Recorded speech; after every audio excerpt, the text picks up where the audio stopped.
So I'm actually filming this video during a solar eclipse. Of course, my cat starts scratching the second I start talking.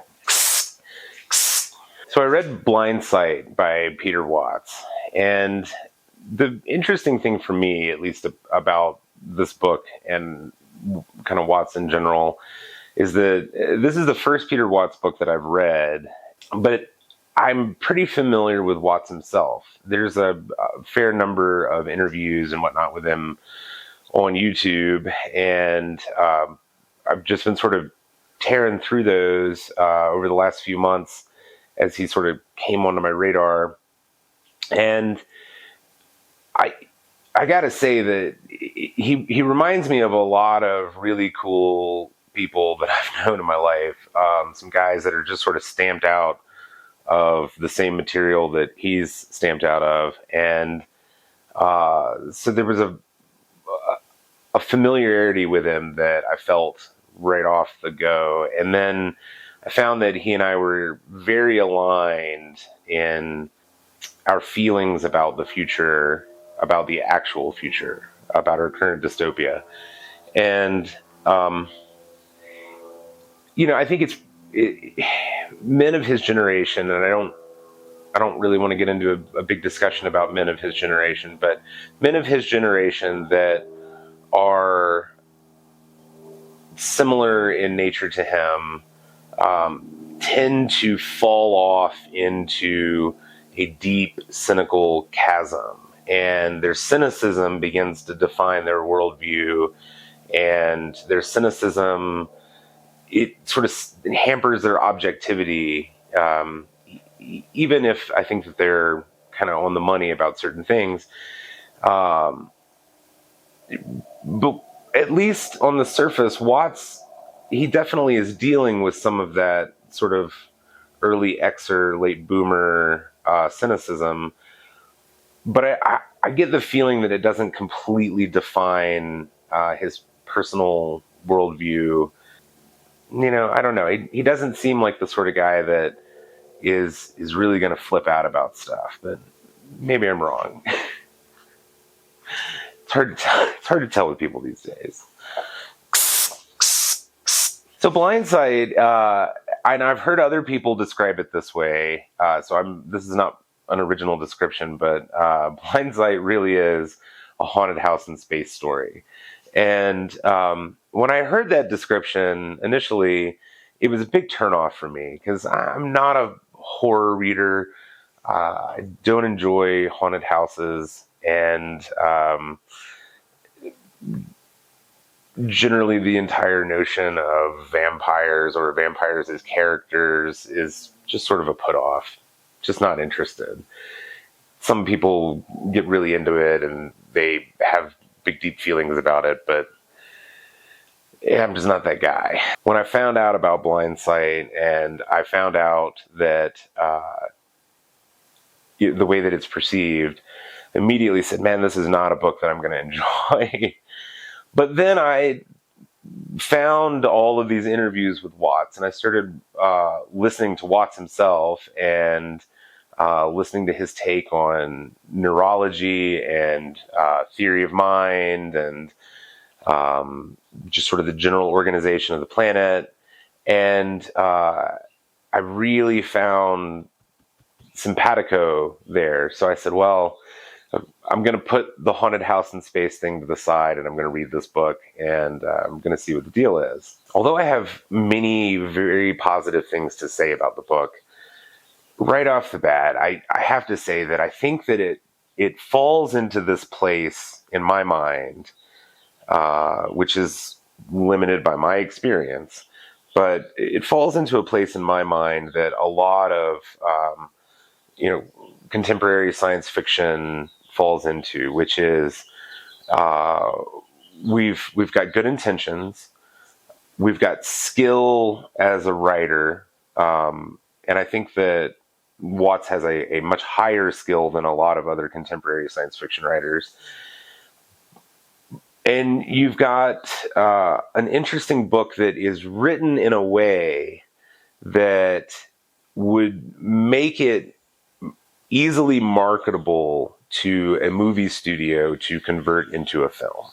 And, I completely understand why contemporary writers would take that path, or at least be mindful of that when they're writing their book, that, I have to write something that is easily interpreted into a screenplay because I don't want to miss the opportunity of monetizing these ideas in that way. Writers don't make a lot of money these days, and even fairly successful writers they're making a modest living off their writing, and any opportunity that they have to further monetize their product, they're going to do it, because this is the mindset that has been drilled into all of us. So I think that overall the book suffers from that, and it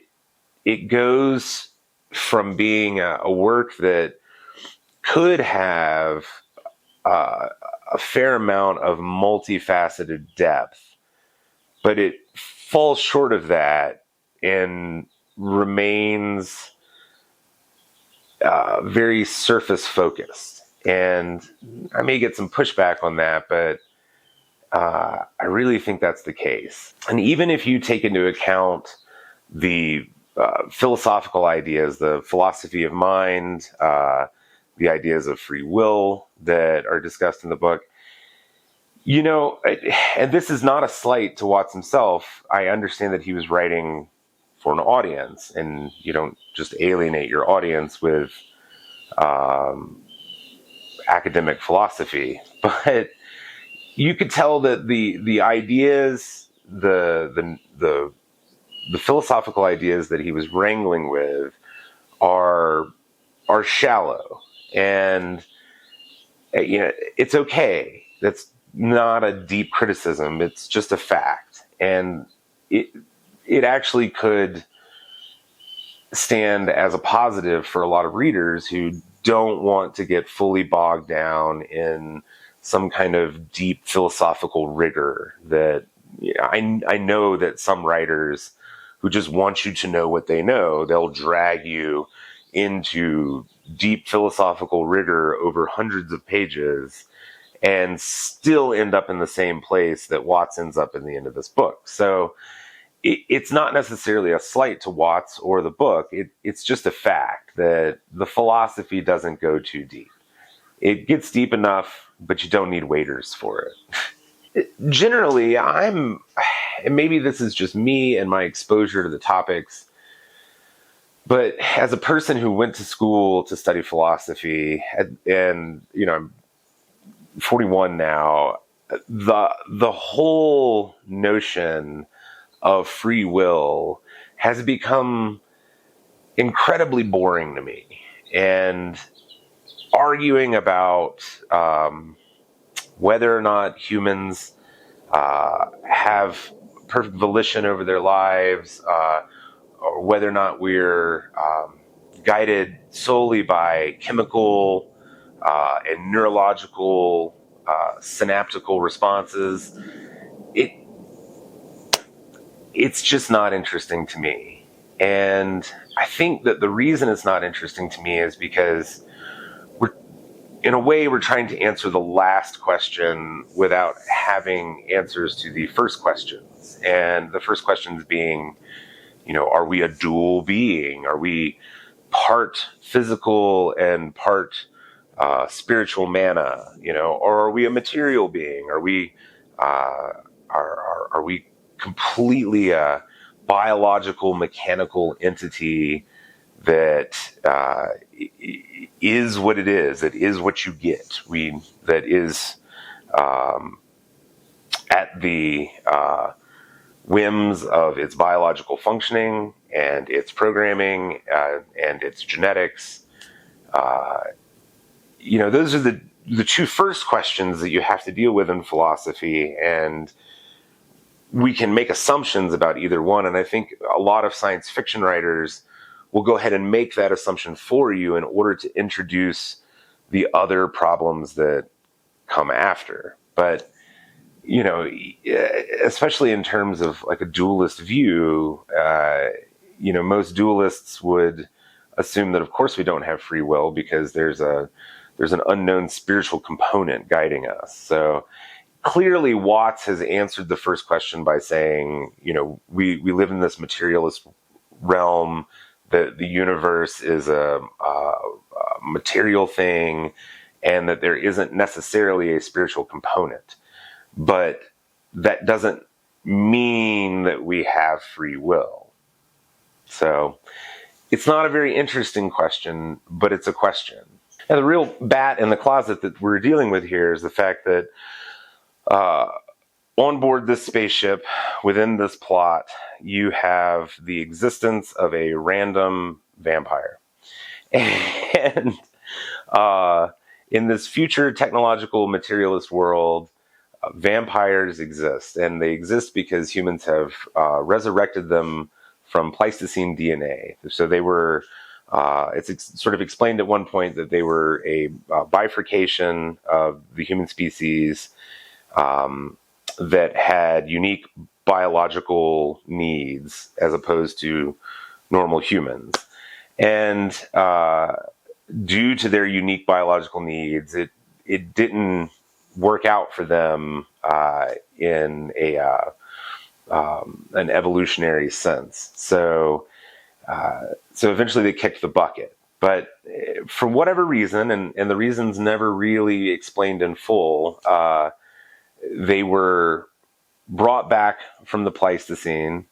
And I suppose the general explanation that's given is that they have a higher computational factor than humans, that they're much smarter, they can see and discern much more complex situations, and it's whatever. But as others have said, it feels like a distraction. The sudden appearance of this vampire in the story, throughout the story, it pulls you out of this otherwise scientific journey, and it puts the reader on edge and says, wait, okay, wait.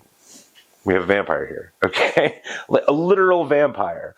And it really does feel, in my mind, as I was visualizing it, that Bela Lugosi just appeared on the ship's bridge, and he's in full early 20th century vampire attire, with a black cloak with the red inner lining and the white face and the fangs and the pomade hair. And that's what I kept visualizing. And I don't necessarily think that was intentional on Watts's part. Watts does something with his writing that I think that William Gibson fails to do, which is he provides this rich, descriptive landscape, but he doesn't let the plot get lost in it the way that Gibson does.